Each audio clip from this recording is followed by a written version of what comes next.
దేవుని నామానికి మహిమ కలుగును గాక. చేరువచ్చిన ప్రతి ఒక్కరికి ప్రభువైన యేసుక్రీస్తు నామములో శుభములు. అందరూ బాగున్నారని నమ్ముతా ఉన్నాను. మనం నేరుగా లేఖన భాగం దగ్గరికి వెళ్దాం.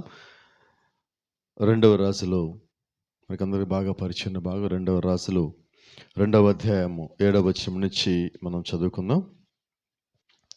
14వ వచనం వరకు. రెండవ రాజులు second kings chapter 2 from verse 7. రెండవ రాజులు 2వ అధ్యాయం 7వ వచనం నుంచి. ప్రవక్తల శిష్యులలో 50 మంది దూరం నిలిచి చూస్తుండగా వారిద్దరు యోర్దాన్ నది దగ్గర నిలిచిరి. అంతటా ఏలియా తన దుప్పటి తీసుకొని మడత పెట్టి నీటి మీద కొట్టగా అది యువతలకును అవతలకును విడిపోయాను. కనుక వారిద్దరూ పొడి నేల మీద దాటిపోయిరి. వారు దాటిపోయిన తర్వాత ఏలియా ఎలీషాను చూచి, నేను నీ యొద్ద నుండి తీయబడక మునుపు నీ కొరకు నేనేమి చేయకూడదువో దానిని అడుగమని చెప్పగా, ఎలీషా, నీకు కలిగిన ఆత్మలో 2 పాళ్ళు నా మీదకి వచ్చినట్లు దయచేయమనెను. అందుకతడు, నీ అడుగునది కష్టతరముగా ఉన్నది. అయితే నీ యొద్ద నుండి తీయబడినప్పుడు నేను నీకు కనపడిన ఎడల ఆ ప్రకారము నీకు లభించును, కనపడిన ఎడల అది కాకపోనని చెప్పెను. వారు ఇంక వెళ్ళుచు మాట్లాడుచుండగా ఇదిగో అగ్నిరథమును అగ్నిగురములను కనపడి వీరిద్దరిని వేరు చేసెను. అప్పుడు ఏలియా సుడిగాలి చేత ఆకాశమునకు ఆరోహణమాయెను. ఎలీషా అది చూచి, నా తండ్రి, నా తండ్రి, ఇజ్రాయేల్ వారికి రథమును రౌతును నీవే అని కేకలు వేసెను. అంతలో ఏలియా అతనికి మరలా కనబడకపోయాను. అప్పుడు ఎలీషా తన వస్త్రం పట్టుకొని 2 తునకలుగా చేసెను. మరియు ఏలియా దుప్పటి కింద పడగా అతడు దాన్ని తీసుకొని యోర్దాను ఒడ్డునకు వచ్చి నిలిచి ఒంటి మీద నుండి కింద పడిన ఆ దుప్పటిని పట్టుకొని నీటి మీద కొట్టి, ఏలియా యొక్క దేవుడైన యెహోవా ఎక్కడ ఉన్నాడనను. అతడు ఆ దుప్పటితో నీటిని కొట్టగా అది ఇటు అటు విడిపోయినందున ఎలీషా అవతలి ఎదురుకు నడిచిపోయాను.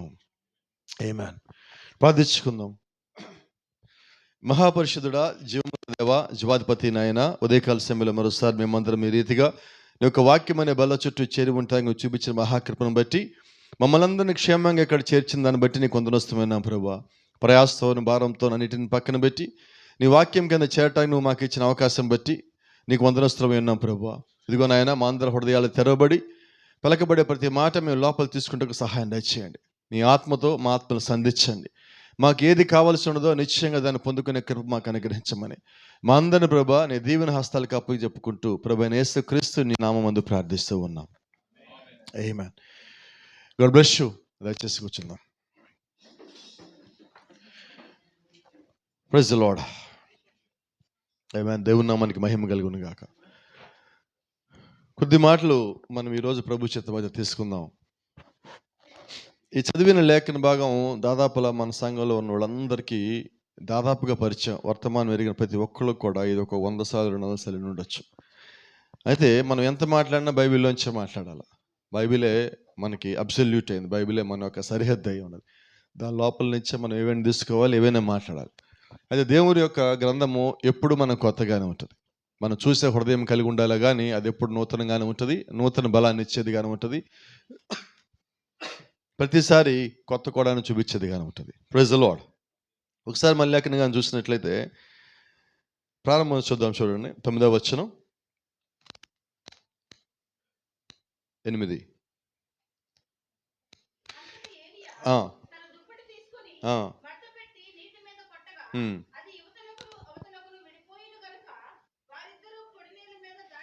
Praise the Lord. చలమ్మ.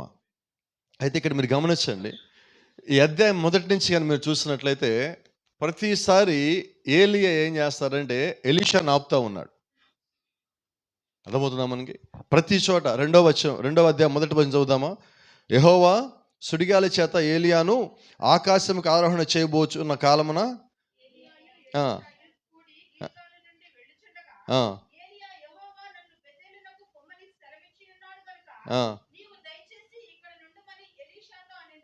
ఏమంటున్నాడు ఏలియా? నువ్వు రావద్దు, ఇక్కడే ఉన్నంటున్నాడు. కానీ ఆశ్చర్యం ఏంటంటే ఏలియాకి ఎలీషా వస్తాడని తెలుసు. ఎలీషా వెంబడిస్తున్న దేనికి? ఏలియా ఆ దినము పైకి ఎత్తబడతాడని ఎలీషాకి తెలిసే వెంబడిస్తున్నాడు. వీళ్ళిద్దరికీ తెలుసు. ఈరోజు ఇక్కడ మనం ఒకే ఒక దృశ్యం చూద్దాం. ఏలియా ఎవరంటే ప్రభువైన యేసుక్రీస్తుని చూద్దాం. ఎలీషా ఎవరంటే సంఘమును చూద్దాం. క్రీస్తుని వెంబడించే సంఘమును చూద్దాం. మనం అలాగున్నామా లేదా మనం చూసుకుందాం. ఈరోజు మనకు కావాల్సింది ఇది. జాగ్రత్త గమనిస్తే చివరికి వచ్చినప్పుడు ప్రతిసారి దేవుడు నీ దగ్గరికి అవరోధాలు రావటానికి అనుమతిస్తాడు. గడియ దగ్గర అవుతున్న కొద్దీ, ఆయన మనల్ని తీసుకుపోయే సమయం దగ్గర పడుతున్న కొద్దీ దేవుడు మనకి ఏం చేస్తారంటే చాలా ఆటంకాలకు అనుమతిస్తున్నాడు. ఎందుకంటే దేవుడికి మన మీద నమ్మకం ఉన్నది. ఏంటో నమ్మకం అంటే వీరు ఇన్ని ఒడిదుడుకుల్లోనూ ఇబ్బందుల్లోనూ ఎంత ఆటంకములు వచ్చినా వీరన్నీ దాటుకొని వస్తారు అని. ఎందుకని దేవుడికి నమ్మకం అంటే మీరు కొంచెం జాగ్రత్త గమనిస్తే, కొంచెము ఈ ఏలియా ఎలీషాల ఒక జీవితాల్లో వెనక్కి వెళ్ళినట్టయితే, ఏలియా తన జీవితం ముగించుకోవటానికి సిద్ధపడినప్పుడు, అయ్యా నేను నాకున్న ముందున్న పూర్వీకుల కన్నా గొప్పవాడిని కాదు, ఘనమైనవాడిని కాదు, నన్ను తీసుకుపో అన్నప్పుడు, నీతో ఇంకా ఒక పని ఉన్నది, ఇంకా నీతో 2 పనులు పిగిలి ఉన్నాయి, ఈ పనులు చేశాక నేను తీసుకెళ్తాను అన్నప్పుడు, ఏం పనులు చేయాలంటే నువ్వు పోయి ఎలీషా మీద దుప్పటి కప్పు అన్నాడు. Praise the lord. ఇప్పుడు ఎలీషా మీద దుప్పటి కప్పమని చెప్పింది ఎవరు? వినబడలేదండి అక్కడ నాకు. దేవుడేనా? మరి ఇప్పుడు ఎలీషా మీద దుప్పటి కప్పగానే ఎలీషా ఆ దుప్పటికి సరిపడ ఉన్నాడా? లేడు. మరి ఆ దుప్పటికి సరిపడా ఎలీషా ఎదిగేంత వరకు ఏలియా అక్కడే ఉండాలి. నిజమేనా? మరి ఈ రోజు కానీ మనం కానీ సంఘాన్ని చూసినట్లయితే, ప్రభువైన యేసుక్రీస్తు మేడగదిలో వారందరికీ ఆత్మనిచ్చాడు. ఆ ఆత్మ నేడును సంఘంలోనే ఉన్నది. ఎందుకని సంఘంలో ఉన్నదంటే, క్రీస్తు వచ్చేసరికి, రెండవ రాకడ వచ్చే సమయానికి సంఘము ఆయన్ని కలుసుకునేంతగా ఎదగటం కొరకు పరిశుద్ధాత్మ సంఘంలో పనిచేస్తున్నాడు. అక్కడ ఏలియా పనిచేస్తున్నాడు. మీరు గమనిస్తే ఎలీషా పూర్తిగా వయసులో ఎదుగున్నాడు, అయితే దేవుని యొక్క జ్ఞానం ముందు ఎదిగలేదు. ఇక్కడ కూడా మనమందరం ఈరోజు మన వయసు చాలా ఉండొచ్చు, అయితే క్రీస్తులో మన వయసు ఎంత? వచ్చింది మాట చెప్తా. సార్ ప్రాఫిట్ 50వ బర్త్డే చేసుకుంటున్నప్పుడు ఆయన ఇలాగ అడిగారు, నీ వయసు ఎంత అని. ఆయన అన్నాడు 25 ఏళ్ళు అన్నాడు. అబద్ధం చెప్పాడా? 50 ఏళ్ళు అయ్యి ఉండి 25 ఏళ్ళు అని చెప్పడం ఏంటి? అబద్ధం కాదు. అయితే ఆయన ఏం చెప్పాడంటే, నా మొదటి 25 సంవత్సరాల్లో నేను బాప్టిజం పొందలేదు కాబట్టి కొట్టేస్తాను అన్నాడు. అంటే ఆయన వయసు ఎంత? మరి ఇప్పుడు చెప్పండి, మన వయసు ఎంత? అంటే క్రీస్తులో నువ్వు జీవించిన జీవితము వ్యర్థము, అంతేనా? బాప్టిజానికన్నా ముందు మన జీవితం ఏంటి? ఉపయోగం లేనిది. నువ్వు క్రీస్తుని ఎరిగిన తర్వాత ఏదైతే విడిచిపెట్టేసావో, పూర్తిగా దేవుని లోపలికి వచ్చావో, ఆ రోజు నుంచి ఆత్మీయంగా నీ జీవితము లెక్క పెట్టబడతా ఉన్నది. Praise the lord. దేవుని నామానికి మహిమ. ఇప్పుడు ఎలీషా పెద్దోడే, పొలం దున్నుతున్నాడు, సొంతగా అరకలు ఉన్నాయి, 12 అరకలు ఉన్నాయి, వ్యాపారం చేస్తున్నాడు, ఇన్ని చేస్తున్నా ఆయన వయసులో పెద్దోడే అంటే పెద్దోడే. ఏలియా ఎంత ఉన్నాడో అదే శరీర ఆకారంలో ఎలీషా కూడా ఉన్నాడు. అయితే ఆత్మీయమైన వాక్య పెరుగుదల ఎలీషాలో లేదు. ఈరోజు మన సంఘాలను చూస్తాం, సంఘ సైజు పెద్దగానే ఉంటుంది, అయితే ఆత్మీయంగా ఎదుగుదల చూసినప్పుడు చిన్నగా ఉంటుంది. వ్యక్తిగతంగా ప్రార్థన చేసేవాడు, వ్యక్తిగతంగా దేవుడికి సమర్పించుకునేవాడు ఎప్పుడూ ఆత్మీయంగా ఎదుగుతానే ఉంటాడు. ఆమేన్. ఆత్మీయంగా ఎదుగుదల ఒకళ్ళు ఉన్నదా లేదా ఎలా తెలుస్తుంటే, వాడు ఎవరితో పోటీ పడడం. ఏమని చెప్పగలరు ఒకసారి? మనలో ఎదుగుదల ఉందంటే అర్థం ఏంటి? దాని రుజువు ఉండాలి. ఏంటి ఆ రుజువు? ఎవరితో పోటీ పడను. రెండోది, ఎవడి మీద అసూయ పడను, ద్వేషం ఉండదు. ఎందుకంటే వాటికి నీ లోపల స్థానం లేదు. నువ్వు ఆత్మీయంగా ఎదుగుతున్నప్పుడు అవి నీ లోపల పనిచేయవు. మీరు గమనించినట్లయితే ఎలీషా ఏలియాని తప్ప ఇంకేమి వెంబడించటల్లా. సుమారుగా 14 సంవత్సరాలు వెంబడించాడు. ఎందుకు వెంబడించాడు? ఏలియాలో తప్ప ఇంక వేరే ఏమి చూడటానికి అతని మనసు అంగీకరించటల్లా. మరి ఈరోజు ఏలియా ప్రభువైన యేసుక్రీస్తు అనుకుంటే, ఆ ఎలీషా నేనే అనుకుంటే వినబడలేదండి. ఇప్పుడు మనం ఏం చూడాలి? నువ్వు గిల్గాల్లో ఉండు, దేవుడు నన్ను బేతేలు రమ్మన్నాడు అన్నాడు. ఇప్పుడు మనమైతే ఏమంటాం? సరే వెళ్ళిరాపో అంటాం. మరి అక్కడ ఎలీషా ఏమంటున్నాడు? యెహోవా జీవముతోడు, నీ జీవముతోడు నువ్వు విడిచిపెట్టే ప్రసక్తే లేదు. నా ప్రాణం పోయినా నీ వెనకాల వచ్చేది.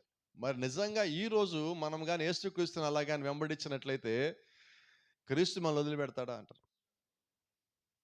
కానీ మనం ఏం చేస్తామండి? ఈరోజు ప్రతి అవసరము, మన వ్యక్తిగత అవసరం వచ్చినప్పుడు క్రీస్తుని పక్కన పెట్టి, చెప్పండి, ఎవరు చెప్పరా? ఇప్పుడు మన అవసరం యేసుక్రీస్తుని ఎత్తుకుంటున్నాం కాదండి, ఆయన మనల్ని ఎత్తుకోవాలి. ఇప్పుడు ప్రతిసారి ఆయన నిన్ను విడిచిపెట్టాలని కోరుకోవటంలా మనము విడిచిపెడుతున్నాం. ఇక్కడ ఎలీషాలో కానీ మనం చూసినట్లయితే ఈరోజు భూమి మీద ఉన్న సంఘము ఎలీషా ఎలాగూ ఏలియాని వెంబడించిందో అలాగూ మనం ఏలియాని వెంబడించవలసి ఉన్నాం. మన ఏలియా ప్రభువైన యేసుక్రీస్తు ఆయన మనం అలాగ వెంబడిస్తే, నా ప్రాణం పోయినా పర్వాలా నిన్నే వెంబడిస్తానంటే, అప్పుడు మన జీవితంలో రాని విజయం ఏంటి? మన జీవితంలో సక్సెస్ రాకపోవటం అనేది ఉంటుందా? పడిపోవటం అనేది ఉంటుందా? జారిపోవటం అనేది ఉంటుందా? వెనకపోవటం అనేది ఉంటుందా? ఓటం అనేది ఉంటుందా? క్రీస్తుని నమ్మిన వారు బైబిల్లో ఓడిపోయిన వాళ్ళు ఒక్కళ్ళు లేరు. మీరు చరిత్ర మొత్తం చూడండి, బైబిల్ మొత్తం చూడండి. క్రీస్తు వెనకాల నడిచిన వాడు విఫలమైనోడు లేడు, క్రీస్తు వెనకాల నడిచిన వాడు ఓడిపోయినోడు లేడు. ప్రతిసారి ప్రతి వ్యక్తి విజయం సాధించినవాడే. ఏ ఒక్కడు కూడా వెనకడు గడిచినాడు లేడు. అయితే నేను అంటున్నా, ఏదో ఒక్కరోజు వెంబడించడం కాదండి, చచ్చేదాకా క్రీస్తుని వెంబడిద్దాం. గట్టిగా చెప్పగలమా? ఒకసారి ఆమెను చెప్పగలమా? నోరు తెచ్చున్నారా? Praise the lord. దేవుని నామానికి మహిమ కలుగును గాక. రెండో సంగతి చూడండి, ఇక్కడ ఈరోజు మనం గమనిస్తే ప్రతి ఒక్కరు కూడా గిల్గాల్ అంటే ఒక రకంగా మాట్లాడితే ఇది క్రీస్తులో ఆత్మీయమైన స్థితి సంఘానికి. మొట్టమొదటి గిల్గాల్ అంటే ఎలా మాట్లాడుకుందాం. దేవుళ్ళలోకి రాగానే మొట్టమొదటి మనకు కావాల్సింది శుద్ధీకరణ. శుద్ధీకరణ అంటే నీళ్ళల్లోకి పోయి బాప్తిజం పొందటం. అవునా? చాలామంది బాప్తిజం పొంది ఏమనుకుంటారు, అమ్మయ్య ఇక అయిపోయింది, ఇక నాకు చాలు. కానీ ఇక్కడ ఎలీషా సంఘానికి మాదిరిగా ఉన్నాడు. గిల్గాల్ దగ్గర అనుకుందాం, గిల్గాల్ అంటే శుద్ధీకరణ అనుకుందాం, శుద్ధీకరణ అంటే బాప్తిజం అనుకుందాం. బాప్తిజం దగ్గర ఎలీషా నువ్వు ఆగిపో అంటున్నాడు. కానీ ఎలీషా ఏమంటున్నాడు, నేను కేవలం నీటి బాప్తిజం దగ్గర ఆగిపోను, నేను వెనకాల ముందుకు వస్తాను అంటున్నాడు. నువ్వు ఎక్కడికి వెళ్ళాలనుకుంటున్నావు? నేను బేతేలుకి వెళ్ళాలనుకుంటున్నాను. బేతేలు అంటే శుద్ధీకరణ తర్వాత ఉన్న నీతీకరణమై ఉన్నది. అయినా రక్తం అక్కడ క్రియ చేస్తున్నది. నీతికరణ దగ్గరికి వచ్చావు, నీ పాపాలు తీసేయబడతాయి. అది రెండో దశ అయి ఉన్నది. మొదటిది మారు మనసు, రెండోదేమో నీ పాపాలు తీసిబడే దశ అయి ఉన్నది. ఇప్పుడు నీతికరణ దగ్గర రాగానే అమ్మయ్య నేను బాప్తిజం పొందాను, నా పాపాలు పోయినాయి, ఇంకా చాలు, ఇక్కడ ఆగిపోదాం. ఇప్పుడు బేతేల్లో ఉండగా ఏలియా అంటున్నాడు, అంటే మన ప్రభువైన యేసుక్రీస్తు ఏలియాకి మాదిరి కాబట్టి ఎలీషాతో అంటున్నాడు, దేవుడు నన్ను ఇక్కడి నుంచి ఎరుకో రమ్మన్నాడు, నువ్వు ఇక్కడ ఆగిపోరాదా? మనం ఏమనుకుంటాం, పాపాలు పోయినాయి, మారు మనసు వచ్చింది, బాప్టిజం పొందాము కాబట్టి you can stop here, you can do something here better. వాగ్దానికన్నా ఇది బెటర్గా ఉంది కదా, ఒక మెట్టెక్కాం కదా, ఒక పరిస్థితి దాటి వచ్చాం కాబట్టి ఇది బాగుంది కదా. అయితే ఇక్కడ ఎలీషా ఏం కోరుకుంటాడంటే భూ సంబంధమైన స్థితి కోరుకోవటంలా, దీనికన్నా ఇంకా ఉన్నతమైనది కావాలి. నాకన్నా ముందు ఈయన ఎక్కడికి వెళ్తున్నాడు, నేను అక్కడికి వెళ్ళాలి. ఏలియా ముందుకు వెళ్తున్నాడు, నేను అక్కడికి వెళ్ళాలి. క్రీస్తు ముందుకు వెళ్తున్నాడు, నేను అక్కడికి వెళ్ళాలి. నేను నిజంగా ఆయన వెంబడిస్తే నేను ఆయన వెనకాల వెళ్తా. ఆయన ఎక్కడికి వెళ్తే నేను అక్కడికి వెళ్ళవలసి ఉన్నా. ఆయన మరణంలోకి వెళ్ళాడా, నేను మరణంలోకి పోవాలా. ఆయన శిలువ మీదకి వెళ్ళాడా, నేను శిలువలోకి పోవాలా. ఆయన లేచి సమాధిలోకి పోయాడా, నేను సమాధిలోకి పోవాలా. ఆయన సమాధిని బద్దలు కొట్టాడా, నేను సమాధిని బద్దలు కొట్టి బయట రావలసి ఉన్నాను. ఆయన పరలోకి వెళ్ళాడా, నేను పరలోకి వెళ్ళవలసి ఉన్నాను. Wherever he go, I would like to follow him. ఆయన ఎక్కడికి వెళ్ళినప్పటికీ నేను దాన్ని వెంబడించవలసి ఉన్నాను. ఏమా మనం వచ్చింది క్రీస్తుని వెంబడించడానికి, ఆయన చూసిపోవడానికి కాదు, ఆయన పలకించిపోవడానికి కాదు, ఆయన పేరు చెప్పుకొని క్రిస్మస్ చేసుకోవడానికి కాదు, ఆయన పేరు చెప్పి గుడ్ ఫ్రైడే ఎస్టర్ చేసుకోవడానికి కాదు, ఆయన పేరు చెప్పుకొని కృతజ్ఞతలు చెల్లించుకుంటా 31st నైట్ ఒక కార్డు ముక్క తీసుకుని పోవడానికి కాదు. మనం వచ్చింది క్రీస్తుని వెంబడించడానికి.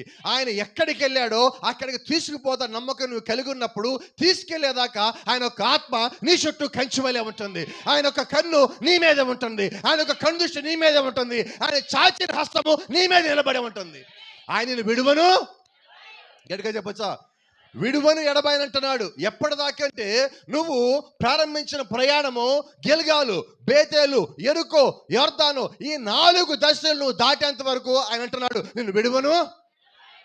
Praise the lord. అంటే ఈరోజు మనం ఎన్ని దశలు దాటాలి? మొదటి దశ గిల్గాలు, శుద్ధీకరణం. రెండో దశ బేతేలు, నీతీకరణం, రక్తము కార్చబడింది, పాపాలు పోయినాయి. మూడో దశ పరిశుద్ధాత్మ బాప్తిజం. ఎరుకోకొచ్చాం. మీరు గమనిస్తే గిల్గాల్లో, బేతేల్లో, ఎరుకోలో ప్రతి చోట ప్రవర్తన పాఠశాల శిష్యులు ఎలీషా దగ్గరికి వస్తున్నారు డిస్టర్బ్ చేయటానికి. ఏమంటున్నారు వచ్చి, ఈరోజు మీ గురువు గారు నిలబడలేదు, మీ గురువు గారు పైకి వెళ్ళిపోతారు తెలుసా. అసలు ఎలీషా ఏలియా ఎందుకు వెంబడిస్తున్నాడు? ఏలియా పైకి వెళ్ళిపోతాడని తెలిసి ఆయన ఏం చేస్తున్నాడో దాన్నే చూసి గమనించి వెంబడిస్తున్న ఆయన దగ్గరికి పోయి, మీ గురువు గారు పైకి వెళ్తారు తెలుసా అంటే ఎలీషా ఏమంటున్నాడు తెలుసా? హోల్డ్ యువర్ పీస్, నా వదిలేసి ఎక్కడికి వెళ్తాను, మీరు కామ్గా ఉండండి అంటున్నాడు. మరి ఈ రోజు మనం చెప్దాం అదే మాట ఎవడన్నా మనకు వదిలిస్తే, ఎందుకు నువ్వు అంత దూరం నా సంఘానికి పోతున్నావంటే, మీ పాస్టర్ గారు ట్రైనింగ్ పాస్టర్ గారు కదా ఎప్పుడు వైట్ అండ్ వైట్ వేయడు, అక్కడికి ఎందుకు పోతున్నావంటే చెప్పగలవా మాట అంటున్నా? హోల్డ్ యువర్ పీస్, నా వదిలేసి ఎక్కడికి పోతానని నేను చెప్పగల ధైర్యం నీకు ఉన్నదా? ఎందుకు నీ గడియ వర్తమానం నమ్ముతున్నావంటే, నాకు తెలుసు ఎందుకు నేను నమ్ముతాను చెప్పగల ధైర్యం నీకు ఉన్నదా? ఎవడికో సమాధానం చెప్పాల్సిన పని లేదు. నీకు ఎక్కడికి వెళ్తున్నానో నీ మనసుకు తెలియాలా, నువ్వు వెంబడించే మార్గం నీకు తెలియాలా, నువ్వు వెంబడించే వ్యక్తి ఎవరో నీకు తెలియాలా, వెంబడిస్తున్న ఆత్మ అంటే నీకు తెలిసినప్పుడు నువ్వు 1,00,000 మందికి కూడా సమాధానం చెప్పగలుగుతావు. ఇప్పుడు ఎలీషా ఎంతమంది వాళ్ళు డిస్టర్బ్ చేస్తున్నా ఎలీషా దృష్టి ఏలియా మీద తప్ప ఇంకెక్కడ లేదు. ఎందుకంటే ఏలియా మీద నుంచి దృష్టి కానీ పక్కకి తిరిగినదా. That's the end of Elisha's chapter. Elisha యొక్క చాప్టర్ అక్కడ ముగిసిపోతుంది. కాబట్టి ఇప్పుడు ఎలీషా దృష్టి అంతా ఎక్కడ ఉన్నది? మరి మనం ఎలీషా అయితే మన దృష్టి ఎక్కడ ఉండాలి? కానీ మన దృష్టి పర్ఫెక్ట్గా ఆదివారం మాత్రం క్రీస్తు మీద ఉంటుంది. అవునా కదా చెప్పండి. అదే అన్న ఎస్ అయితే వస్తే నో అయితే నో అని చెప్పండి. చక్కబడుకుని అడగండి, పాస్ గారు చెప్పేది నో అని చెప్పండి. ఎస్సేనా? మరి చెప్పాలి ఎస్ అయితే. ఆదివారం పర్ఫెక్ట్గా ఉంటుంది. వాక్యం వినేటప్పుడు అప్పుడప్పుడు పాస్టర్ గారు గూస్ బంప్స్ వస్తుంది, వచ్చి ఏం ప్రయోజనం లేదు, ఏం ప్రయోజనం లేదు. అది కాసేపు ఉండిపోతుంది, ఉద్యమం వస్తే లోపల ఉండిపోతుంది. ఉద్రేకం వస్తే గూస్ బంప్స్ వస్తాయి, వచ్చాక ఏం ప్రయోజనం? ఏం లేదు కదా. అది ఎందుకు మనకంటున్నా, లోపల కదిలించబడాలి, ఆత్మను వెంబడించాలనే కోరిక కాదు తపన పుట్టాలి. నీ హృదయము దాహం కలిగి ఉండాలి క్రీస్తు కొరకు, నీ ఆలోచనలో ఆకలి కలిగి ఉండాలి క్రీస్తు కొరకు. ఎప్పుడైతే నువ్వు అటువంటి ఉద్దేశంలోకి వచ్చున్నావో నిశ్చయంగా క్రీస్తుని తప్ప మరి ఇంకేది చూడవు. ఇక నువ్వు ఏది వెంబడించలేవు, నువ్వు ఆలోచనలు ఎక్కడైనా ఉండు, నువ్వు ఏదైనా చేస్తూ ఉండు. Praise the lord. దేవుని నామానికి మహిమ కలుగును గాక. మనందరం కొద్దిమంది సహోదరులం కలిసి కోయంబత్తూరు వెళ్ళున్నాం. వెళ్ళేటప్పుడు మరి చాలా మందికి అదే మొదటి ప్రయాణం విమానంలో. ఒక 2కో 3కో ఫస్ట్ టైం మాత్రం ప్రయాణం. వాళ్ళు చాలా తెలుసుగా మీకు, మొదటిసారి ఫ్లైట్ ఎక్కితే ఎలా ఉంటుంది, ఒక రకమైన వాతావరణం వాళ్ళ లోపల ఉండదు. హృదయం అంతా కూడా ఎక్కడైనా రెడీగా ఉండదు. వాళ్ళందరికీ సీట్ బెల్ట్ పెట్టించి అందరూ విండోల దగ్గర కూర్చోబెట్టించి, ఇది పైకి వెళ్ళినప్పుడు ఇలా ఉంటుంది, తల ఇలా పెట్టుకోవాలి, ఇలా కూర్చోవాలి, పట్టుకోవాలి అన్నీ చెప్తా ఉన్నా. పైకి వెళ్ళింది, అందరూ మొబైల్ పక్కన పెట్టి భూమి నుంచి పైకి ఫ్లైట్ ఎలాగెళ్ళినంత రికార్డ్ చేసుకుంటున్నారు. ఎలాగుంది ఎక్స్పీరియన్స్ అడిగి, పైకి వెళ్ళిన తర్వాత అడిగా. చాలా బాగుంది అన్న, చాలా బాగుంది, వండర్ఫుల్, అసలు మేము ఊహించలేదన్నారు. అప్పుడు చెప్పా, ఎత్తబాటు ఎలాగ ఉంటుంది, విమానంలో కూర్చొని వెళ్తే ఇలాగ ఉండదే, విమానం లేకుండా నువ్వు ఒక్కడివే గాల్లోకి వెళ్తే ఎలా ఉంటుంది తెలుసా నీకు. నేనేమంటానంటే, నువ్వు ఏ పని చేస్తున్నా దాంట్లో నువ్వు బైబిల్ చూడొచ్చు, చూడగల శక్తి దేవునికి ఇచ్చాడు. ఒక చిన్న ఉదాహరణ మీకు జ్ఞాపకం చేస్తాను ఈ పూట. కొద్దిమందికి తెలుసు, అయినప్పుడు జ్ఞాపకం చేస్తున్నాను, దేవుడు ప్రేరేపిస్తున్నాడు చెప్పమని. ఒకసారి ఇంట్లో ఒక యవ్వనస్తురాలు ఉన్నది. వాళ్ళకి ఒక వృద్ధుడైన తండ్రి ఇంట్లో ఉన్నాడు. వాళ్ళ నాన్న ఎప్పుడు బైబిల్ చదివి పూటకోసారి గంటకోసారి కేకలేసి అరుస్తూ ఉంటాడు, ఇల్లు మొత్తం పరిగెత్తుతూ ఉంటాడు. వాళ్ళ ఇంట్లో అంతకుముందు ఒక పార్టీ చేసుకుంటా ఉంటే యవ్వనస్తురాలు వాళ్ళ నాన్న చాలాసార్లు వచ్చి పార్టీలో కేకలేసి పార్టీని పాడు చేసి పడేశాడు. అందుకని వాళ్ళ ఇంట్లో పార్టీ చేసుకుందాం అమ్మాయి అడిగినప్పుడు స్నేహితుల్ని వాళ్ళు అన్నారు, వద్దు మీ ఇంటికి రాము, మీ ఇంట్లో మీ నాన్న ఉంటాడు, ఆ బైబిల్ తీసుకొస్తాడు, మధ్యలో కేకలేస్తాడు, మనం తినాలేము, తాగాలేము, కేకలు పెట్టలేము, పాటలు పాడలేము, కాబట్టి మేమైతే మీ ఇంటికి రాము పో అన్నారు. ఈ అమ్మాయి ప్లాన్ చేసింది, ఎలాగైనా ఫ్రెండ్స్ని తీసుకొచ్చి ఇంట్లో పార్టీ పెట్టాలా. సో వాళ్ళ నాన్నకి బైబిల్ దొరికితే కదా కేకలు పెడతాడు. అందుకని ఆమె ఏం చేసింది, బైబిల్ దాచిపెట్టి వాళ్ళ నాన్న పైన చెక్క గదిలో పెట్టి వాళ్ళ నాన్నకి ఖగోళ శాస్త్రం అని ఒక పుస్తకం ఇచ్చింది. అట్లాస్ అంటారు, అంటే భూమి అంతా ఏముంటాయో అవన్నీ, భూమి ఎంత ఉంటుంది, సముద్రాలు ఎంత ఉంటాయి, నదులు ఎంత ఉంటాయి, ఇవన్నీ ఉండేదంతా పుస్తకం ఇచ్చి నువ్వు చదువుకోపోనా అన్నది. పార్టీ బిగినైంది, అరగంట అయింది, మంచి హడావిడిగా వీళ్ళు సంతోషంగా ఉన్నారు. ఏమైంది, మీ నాన్న ఎక్కడంటే, మా నాన్న పైన పెట్టాలే, బైబిల్ దాచిపెట్టాలే, ఎంజాయ్ చేద్దాం పదని అంటుంది. కొద్దిసేపటి ఏమైంది లేదు, పైన మేడ గదిలో పెద్ద కేక వచ్చింది. ఆయన కేక రావటమే కాదు, పరిగెత్తుకున్న పార్టీలోకి వచ్చాడు. వచ్చి అందరిని పక్కకు నెట్టి, టేబుల్ మీద ఉన్న మందు బాటిల్ మొత్తం పక్కకు నెట్టి టేబుల్ మీద అట్లాసి పెట్టి, అమ్మా ఇక్కడ చూడు, ఇక్కడ పెద్ద సముద్రం ఉంది, ఈ సముద్రం పసిఫిక్ మహాసముద్రము, దీని లోతెంతో తెలియదంట, ఇదిగో ఇక్కడే దేవుడు ఆ పాపాన్ని చేశాడు. హల్లెలూయా. అట్లాస్ పుస్తకం ఇచ్చా, నువ్వు ఎందుకు కేకలు పెడతావు అంటే, ఇదిగో ఇక్కడే దేవుడు నా పాపాలు ఇసిరేశాడు, ఇంకెవడు ఆ పాపాలు బయటికి తేలేడు. అట్లాస్ పుస్తకం వెతికాడు, మనమేం వెతుకుదాం? ప్రతి దాంట్లో నువ్వు క్రీస్తుని బిగిన్ చేసినప్పుడు, క్రీస్తుని చూడటాన్ని బిగిన్ చేసినప్పుడు, ప్రైజ్ ది లార్డ్. ఈ కాలానికి సంబంధించిన ప్రవక్త ఒకసారి వేటకిపోయాడు. దేవుడు వర్తమానం ఇస్తాడు, వర్తమానం ఏమి రాలా. శనివారం అది. వేటకి వెళ్ళాడు, ఉదయం వెళ్ళాడు, మధ్యాహ్నము, సాయంత్రం దాకా వేట మొత్తం తిరిగితే ఒక్క జంతువు దాగల్లా, ఉడత కూడా దొరకలా. లాస్ట్కి గన్ను పేల్చకుండా తిరిగి వస్తున్నాడు. ఏంటి ప్రభా, వర్తమానం కోసం అడవుల్లోకి వచ్చాను, ఇస్తావా అని, ఏమి దొరకలా, నా పరిస్థితి ఏంటి అని ఊరి లోపలికి వచ్చేస్తుంటే, ఊరు ఎంట్రన్స్, అడవి చివరి ఊరు ప్రారంభం దగ్గరలో నేల మీద ఒక సిగరెట్ ప్యాకెట్ కనిపించింది, ఖాళీ సిగరెట్ ప్యాకెట్. ఆయన సిగరెట్ ప్యాకెట్ జేబులో పెట్టుకుని వచ్చాడు. ఏం పాస్టర్ గారు ఏంటి సిగరెట్ ప్యాకెట్ జేబులో పెట్టుకోవడం ఏంటి? నానాడు ప్రసంగం ఏంటి? ఆదివారం ఉదయం, మనుష్యుని ఆలోచన వడపోత సాధనం, thinking man's filter. Praise the lord. అంటే ఆ సిగరెట్ తీసుకొని దాని మీద ఆయన ప్రసంగం చేసి, సిగరెట్ డబ్బా తీసుకొని, అంటే దేవుణ్ణి నువ్వు ఎక్కడ చూడగలవో నువ్వు అక్కడ చూడొచ్చు. ప్రతి దాంట్లోంచి దేవుడు నీతో మాట్లాడుతూనే ఉంటాడు. చూసే మనసు నీకు ఉండాలి, చూసే ఆలోచన నీకు ఉండాలి, చూసే ఆత్మ నీకు ఉండాలి. Praise the lord. దేవుని నామానికి మహిమ. ఇప్పుడు ఇక్కడ ఎలీషా ఏం చేస్తారంటే, ఏలియాలో ఎత్తబాటును చూస్తున్నాడు, మిగతా వేణి చుట్టల్లా ఏలియా వలన ఆత్మను చూస్తున్నారు. అయితే మిగతా వాళ్ళందరూ ఏం చేశారంటే, ఏలియా శరీరాన్ని చూస్తున్నారు, ఏలియాని అనుకరిస్తున్నారు. అక్కడున్న 50 మంది పాఠశాలలో 50 మంది శిష్యులు ఉన్నారు, గిల్గాలులో, బేతేలులో, ఎరికోలో. వీళ్ళందరూ ఏం చేస్తారంటే, ఒకసారి ఏలియా దగ్గరికి వచ్చారు. అయ్యా ఏలియా గారు, ఒక్కసారి నీ దుప్పటి మాకు ఇస్తావా అన్న. దుప్పటి తీసుకెళ్ళారు అందరూ. తీసుకెళ్ళి అక్కడ దగ్గరలో ఒక టైలర్కి ఇచ్చారు. ఇచ్చి ఏం చేశారంటే, ఏలియా దుప్పటి ఎక్కడెక్కడైతే చిరిగినదో మా దుప్పటి కూడా అక్కడక్కడ చింపి మాకు ఇవ్వాలి, ఎగ్జాక్ట్గా అక్కడే జరగాల. బేతేళ్ళ వాళ్ళు ఏం చేశారంటే, ఏలియా చేతిలో ఉన్న కర్ర అడిగారు. అయ్యా ఏలిగారు, ఒకసారి నీ కర్ర ఇస్తారా? ఆ కర్ర అడవిలో ఇరిగిపోయిన, వంగిపోయిన ఒక చెట్టు కొమ్మను కొట్టుకొని తెచ్చుకున్నాడు. వీళ్ళు ఏం చేస్తారు, ఒక వడ్రం కొడి దగ్గరికి వెళ్ళి ఆ కర్ర ఇచ్చి, ఎగ్జాక్ట్గా ఇలాంటి కర్ర తయారు చేయాలి. గిల్గాల్లో ఉన్న వాళ్ళు ఏం చేశారు తెలుసా? ఏలియాకి బట్టదాలు ఉన్నది. చెప్పండి. వీళ్ళు కూడా పోయి ఏం చేశారంటే, బట్టదాల ఎలాగుందో ఏలియాకి ఎగ్జాక్ట్గా మాకు కూడా అలాగా గుండు కోరుకు అని చెప్పారు. గిల్గాల్గా వాళ్ళు అనుకరించారు, బేతేళ్ళ వాళ్ళు అనుకరించారు, ఎరుక వాళ్ళు అనుకరించారు. వీళ్ళందరూ అనుకరిస్తుంటే ఎలీషా మాత్రము ఏం అనుకరించలేదండి, ఎలీషాని అనుసరించాడు. ఈరోజు మనమేం చేస్తున్నాం? వర్తమానంలో ఆ వ్యక్తి శరీరం ముందు పెట్టుకొని ఆ శరీరాన్ని అనుకరిస్తున్నాం. ఎందుకు? గుండెలోనే ఒక సగం ఉన్నది.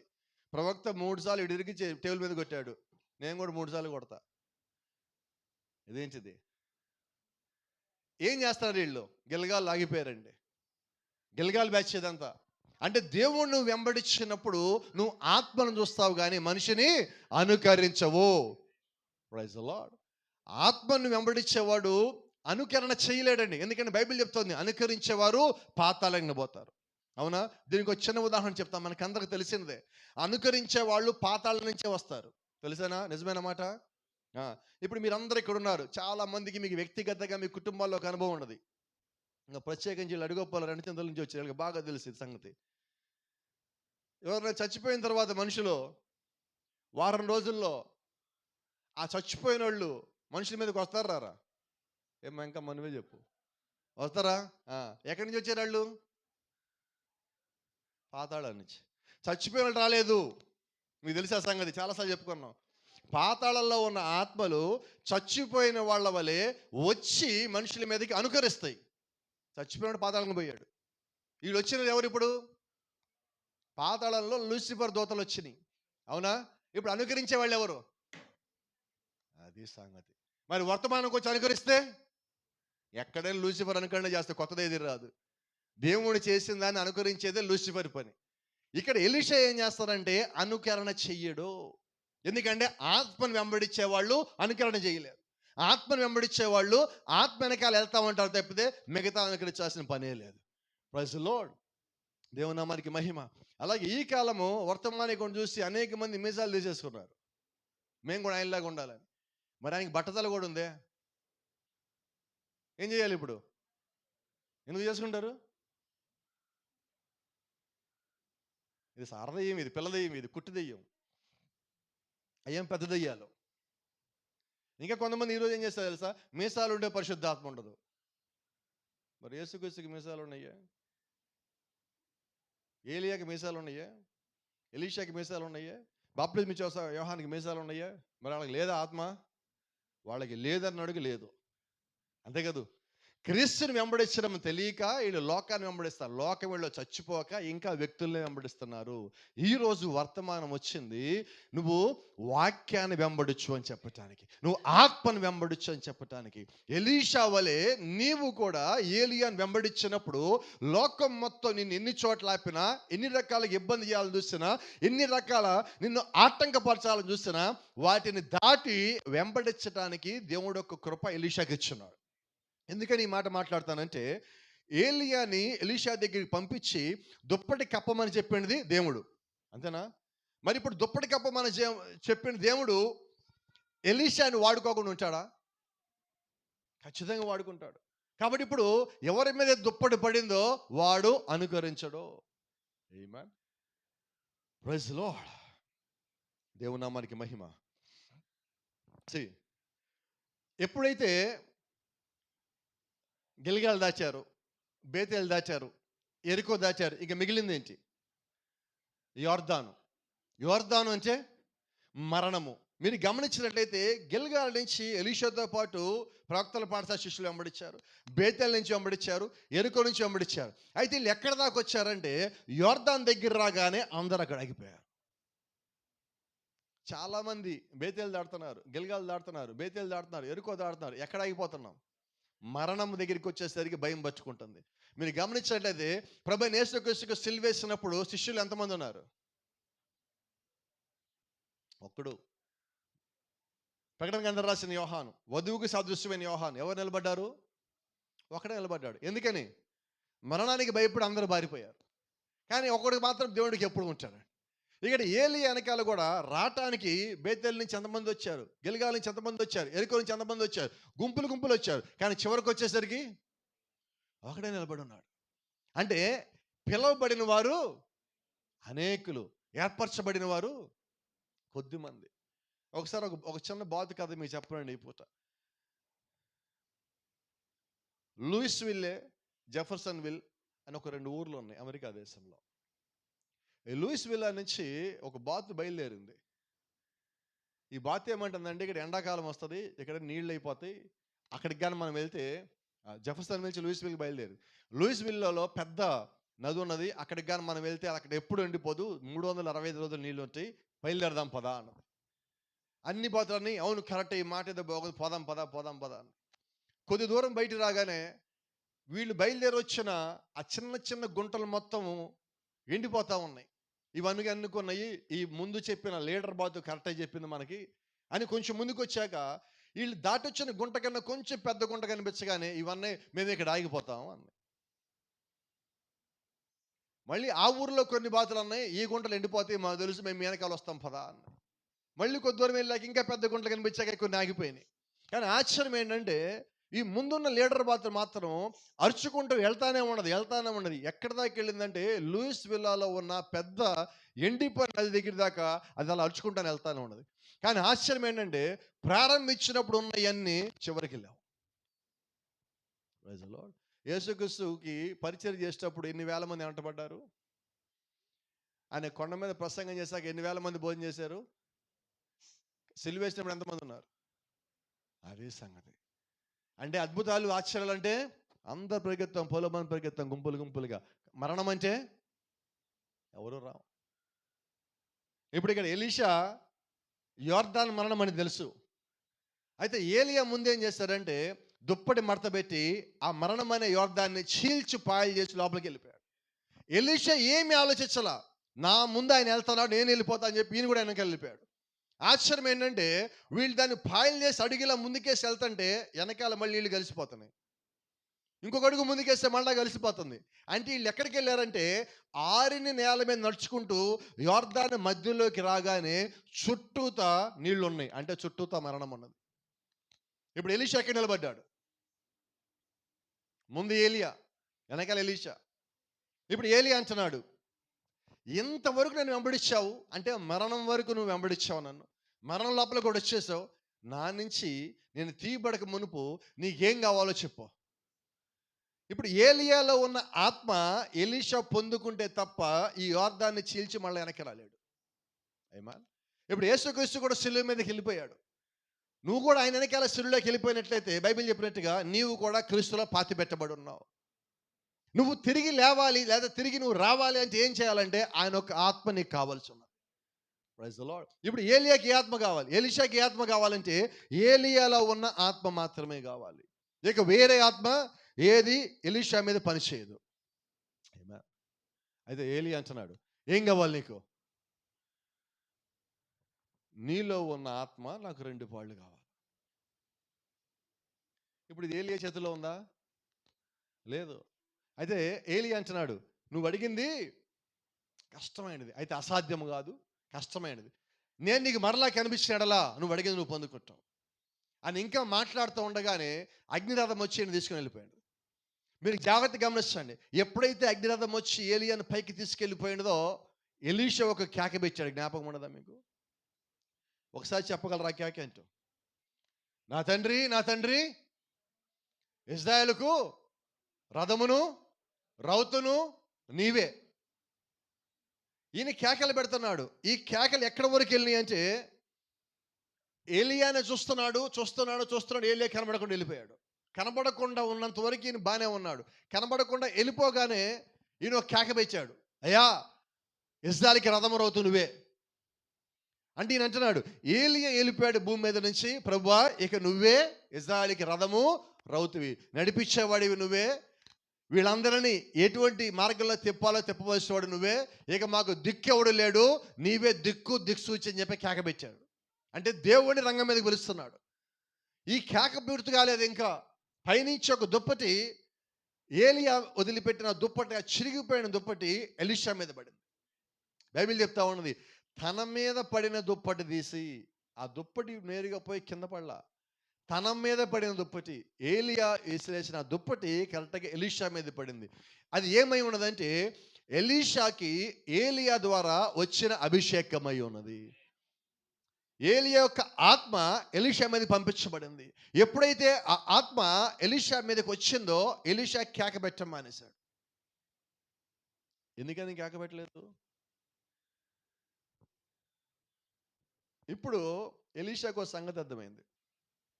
ఆ దుప్పటి మీద పడగానే ఇక నేనే ఏలియా. ఇప్పుడు ఎలీషా ఎవరు? ఏలియా. ఆత్మ ఎవరిది? అభిషేకం ఎవరిది? పరిచర్య ఎవరిది? ఇప్పుడు అపోస్తలుని పౌలు ఏమంటాడు తెలుసా? జీవించేది నేను కాదు, నాలో ఉన్న క్రీస్తే. ఇప్పుడు కనిపించేది పౌలు శరీరమే, కానీ జీవిస్తుంది ఎవరు? ఇప్పుడు కనిపించేది ఎలీషానే, కానీ లోపల ఉన్నది ఎవరు?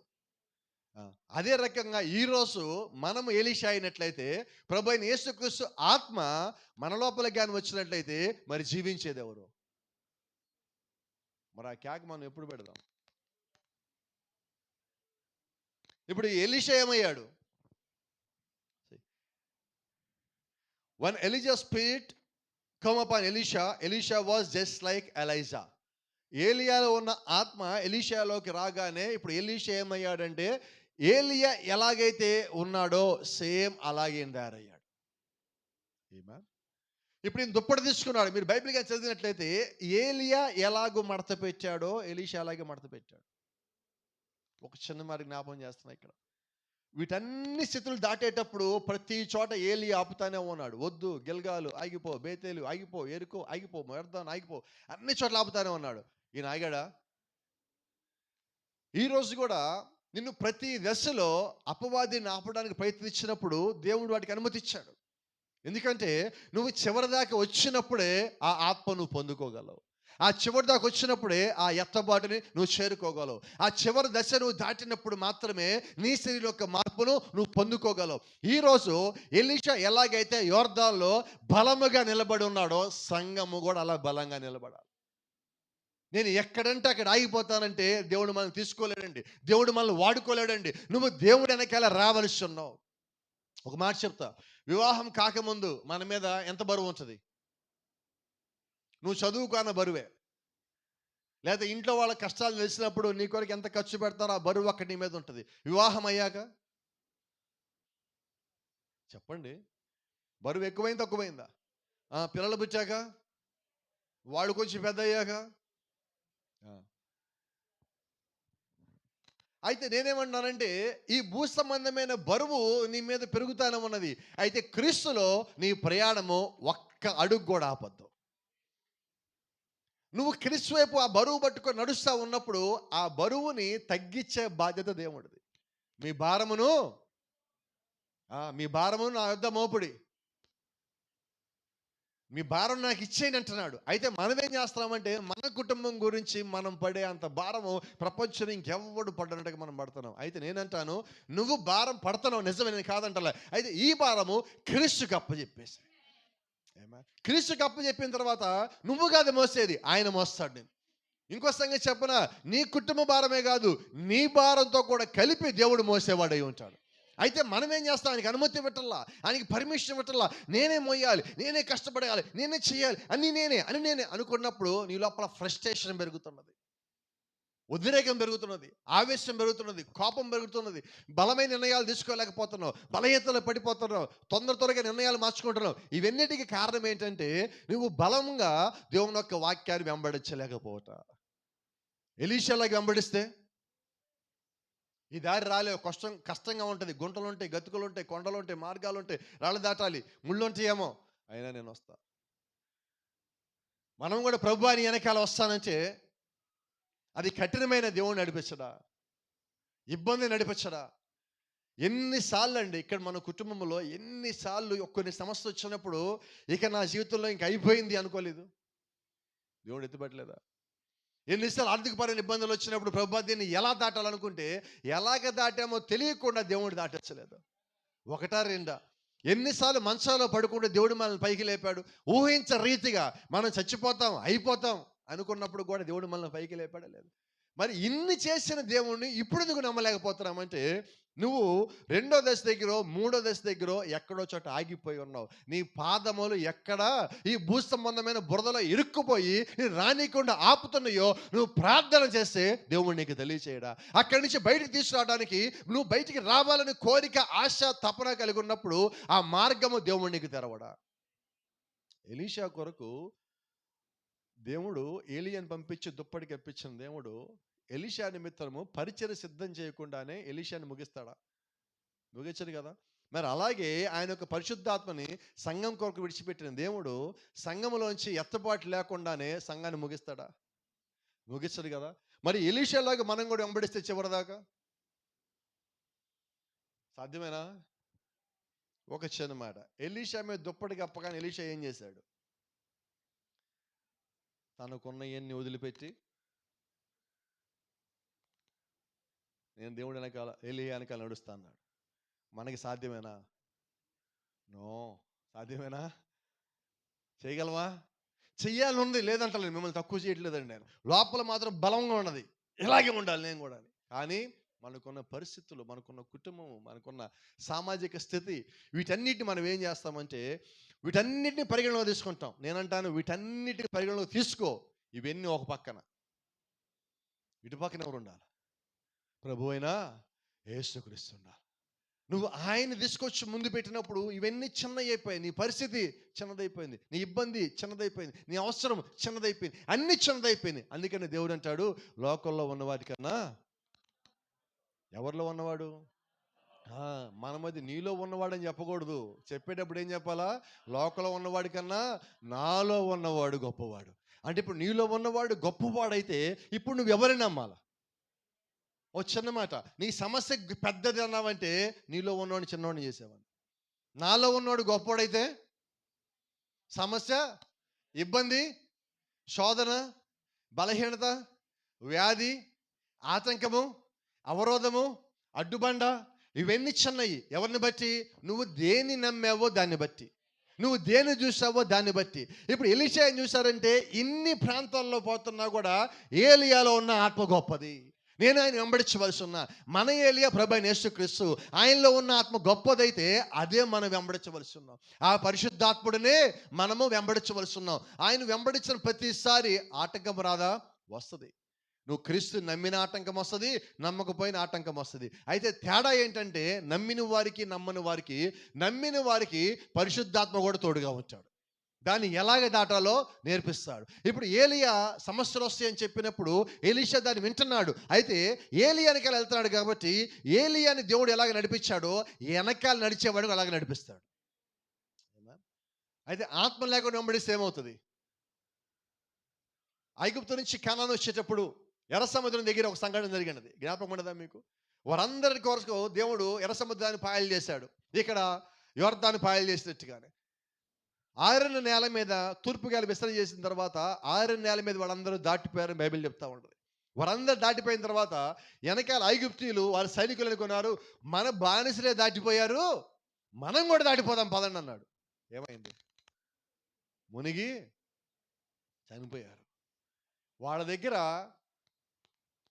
దేవుడు యొక్క నడిపింపు లేదు కాబట్టి వాళ్ళందరూ నశించిపోయారు. కాబట్టి ఈరోజు మనం ఏం మాట్లాడుకుంటున్నామంటే దేవుని యొక్క నడిపింపు లేకుండా నువ్వు ఏ నిర్ణయాలంటే ఆ నిర్ణయాలు తీసుకుంటే ఎవరి పరిస్థితి అయినా అంతే. ఇది బాధాకరం కాదండి, ఇది హెచ్చరిక ఉన్నది. ఇది ఎవరు బాధపడద్దు. నువ్వు దేవుణ్ణి సంప్రదించుకుని నిర్ణయాలు తీసుకోవద్దు. దేవుణ్ణి అడగకుండా నువ్వు ఏ పని చేయటానికి వీలే లేదు. ఎప్పుడైతే ఏలియా పైకి వెళ్ళిపోయాడో, ఏలియా మీద ఉన్న ఆత్మ ఎలీషా మీదకి వచ్చిందో, ఇప్పుడు ఎలీషా పరిచర్య ఏంటంటే ఏలియా పరిచర్య. ఆయన ఎక్కడ ఆపాడో ఈయన అక్కడ బిగిన్ చేయాలి. Praise the lord. ఏలియా ఎక్కడ ఆపాడు? ఏలియా చిట్ట చివరి ఒక అద్భుతం ఏంటో జ్ఞాపకం ఉందా మీకు? యోర్దాన్ని పాయలు చేయటం, మరణాన్ని పాయలు చేయటం. ఇప్పుడు ఎలీషా బయటికి రావాలంటే ఏం చేయాలి? ఏలియా తన పరిచర్యలో చేసిన చిట్ట చివరి అద్భుతం ఏదైతే ఉన్నదో ఎలీషా పరిచర్యలో అదే మొట్టమొదటి అద్భుతమైన. అంటే ఇప్పుడు ఏలియాలో ఉన్న ఆత్మ ఎలీషాలో ఉన్నదంటానికి అది రుజువై ఉన్నది. నిజమేనా? ప్రభువైన యేసుక్రీస్తు ఆయన వెళ్ళిపోతే ఒక మాట చెప్పాడు, నా యందు విశ్వాసం ఉంచిన వాడు, కొంచెం మీరు చెప్పాలి, నేను వినాలి, నేను చేసిన కార్యములు కాదే కానీ అంతకన్నా గొప్ప వాటిని చేస్తాడన్నాడు. అవునా? ఇప్పుడు ఏలియా వెళ్ళిపోయిన తర్వాత ఎలీషా ఏం చేయాలంటే ఏలియా కన్నా గొప్ప కార్యాలు చేయాలి. నిజమేనా? ఇప్పుడు మనం ఎలీషా, మన ఏలియా ప్రభువైన యేసుక్రీస్తు, ఆయన మన మీద నమ్మకం పెట్టి ఒక మాట అన్నాడు, నేను చేసిన కార్యాల కన్నా ఎవరు? నా యందు నమ్మకం ఉంచిన వాడు. రైట్, ఈ మాట గట్టిగా నోట్ చేసుకోండి. లోపల పేపర్ మీద వద్దు, లోపల హృదయాలు నోట్ చేసేయండి. ఇప్పుడు ఏం చేయాలి? ఆయన ఎందుకని విశ్వాసం ఉంచితే ఎవరికన్నా? మన ఏలియా కన్నా. చెప్పండి ఒకసారి, మీరు చేసిన గొప్ప కార్యాలు ఒకసారి చెప్పండి. కోపం వస్తుంది నా మీద. మనం చేసిన గొప్ప కార్యం చెప్పనా? మీ కోపం తెప్పించలేదు అనుకుంటే సమస్య వస్తే ఏడవటం. నాకు తెలిసి ఎక్కువ మంది చేసే గొప్ప కార్యం ఇదే. నిన్ను దేవుడు ఏడవటానికి పుట్టించలేదు, ఆ మాట జ్ఞాపకం పెట్టుకో. నువ్వు ఏడవటానికి పుట్టలేదు, ఏడిపించడానికి పుట్టలేదు. నువ్వు ఈ రెండు ఉంటే కేసులు కొట్టే ఈరోజు తీసిపడేవాడిని బయట. ఈ రెండిట్లో ఏది నీ దగ్గర నన్ను క్రీస్తు సంబంధివి కాదు. దేవుడు నీకు ఒక మాట ఇచ్చాడు, నువ్వు పలుకు, నేను దాన్ని కలగజేస్తా. మొరపెట్టనేలా పలుకుము, మాట్లాడుము. దేవుడు నిన్ను మాట్లాడమన్నాడు, ఆయన అడగమంట. అడుగుడి మీకు ఇవ్వడంట. మనం అడగటంలా ఏడుస్తున్నాం. దేవుడు వెయిట్ చేస్తాడు, వీళ్ళు ఎప్పుడు అడుగుతారు ఏడు బాపేసాను. మనం ఏం చేస్తున్నాం? ఏడ్చి అలసిపోయి పడుకుంటాం. ఎన్నిసార్లు కోపడమాకడమ్మా, ఎన్నిసార్లు భర్తల మీద అలిగి మీరు అన్నది మానేశారు? చెప్పనా? కోపం రాదుగా. దేవుడి కొరకు ఉపవాసాలు చేసిన దానికన్నా కూడా అలిగి మీరు మానేసింది ఎక్కువ. అదే దేవుడి కోసం చేస్తే మేలు కదూ. ఇంకా కొద్దిమంది ఉన్నారు మహానుభావులు, ఉదయం 10 గంటల దాకా 10:30 దాకా తినరు. ఎలాగ ఇప్పుడు దాకా ఉన్నాం కదా, ఇక గంట అయిపోతాం ఉపవాసం అయిపోతుంది కదా అని గంటన్నర ఉంటారు. ఈ ఉపవాసాలు కావు.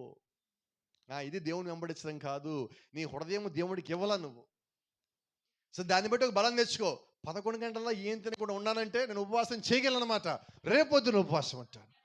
అంటే నీకు అది బలం అవ్వాలా. నీ లోపల ఉన్న శక్తి నీకు తెలిసినప్పుడు అది నీకు బలంగా మారి క్రీస్తు కొరకు ఉపవాసం ఉండే శక్తిని నీకు అది తీసుకురావాలి. ఏమా అంటాను, పురుషుల కన్నా కూడా స్త్రీలకి దేవుడు ఎక్కువ సమయాన్ని ఇచ్చాడు ఉపవాసం ఉండటానికి, ప్రార్థన చేయటానికి. నిజంగా ఇంట్లో ఉన్న ప్రతి స్త్రీ ఉపవాసం చేసి ప్రార్థన చేస్తావంటే ఆ కుటుంబంతో ఎలాగ ఉండాలి? ఎక్కడ ఒక్కడన్నా ఆమె నిలబడదే అనుకున్నాను. ఎట్లా ఉండాలి అమ్మా? ఆ కుటుంబంలో సమస్య వస్తుందా, ఇబ్బంది వస్తుందా, శోధన వస్తుందా? పిల్లలు ఎలాగ ఎదుగుతారు? వాక్యములో, ప్రార్థనలో, దేవునిలో, ఆత్మలో ఎదుగుతారు. అంటే ఇప్పుడు కోప్పడు మాకండి. వర్తమానం ఒక మాట చెప్తుంది. మనకు సువార్తలు ఎన్ని ఉన్నాయి? మత్తయి, మార్కు, లూకా, యోహాను. ఈ ఐదోది స్త్రీ అయి ఉన్నది. ఐదో సువార్త స్త్రీ. పిల్లలతో ఎక్కువసేపు సమయం గడిపేది ఆమె. ఇప్పుడు ఆమె సువార్త చేస్తే పిల్లలకి ఎంత బాగుంటుంది, అవునా కదా? ఇప్పుడు ఆమె వాక్యం చెప్తావంటే ఇళ్లలో వాళ్ళకి అర్థమయ్యే రీతిగా చిన్న చిన్న మాటలు, చిన్న చిన్న కథలు చెప్పి వాళ్ళకి నేర్పిస్తావంటే వాళ్ళు ఎలా తయారవుతారంటే పెద్ద అయ్యేసరికి చిన్నప్పుడున్న ఆ కథలన్నీ వాళ్ళు పనిచేస్తాయి. వర్తమానం ఇప్పుడు చెప్పిన సంగతి మీకు జ్ఞాపకం ఉందా? శద్రకు, మేషకు, అబేద్నెగోల మంటలో పడేసేటప్పుడు వాళ్ళకి ఏం గుర్తున్నాయి అంటే సండే స్కూల్లో వాళ్ళు విన్న కథలు తప్ప వాళ్ళకి ఏమీ తెలియదు. దాన్ని బట్టి వాళ్ళు మరణాన్ని జయించారు.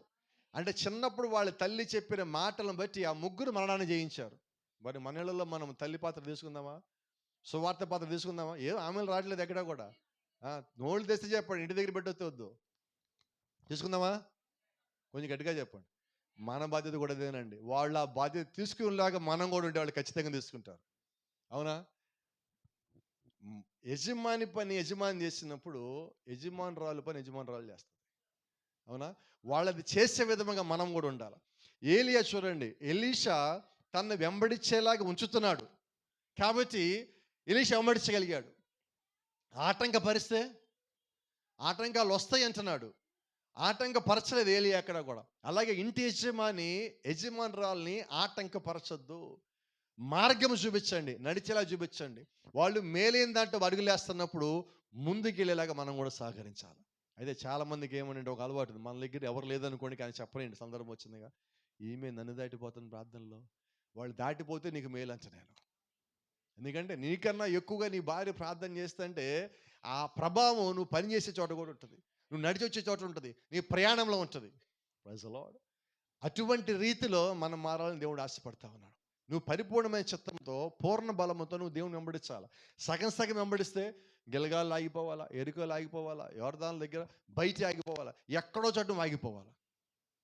యెహోషువతో కాలేబు అంటున్నాడు, నేను నా పూర్ణ బలముతో, పూర్ణాత్మతో, పూర్ణ మనసుతో ఐగుప్తులో బయలుదేరింది మొదలుకొని కనాన్లోకి వచ్చేదాకా ఒకే రీతిగా దేవుని వెంబడించా అంటున్నాడు, అవునా?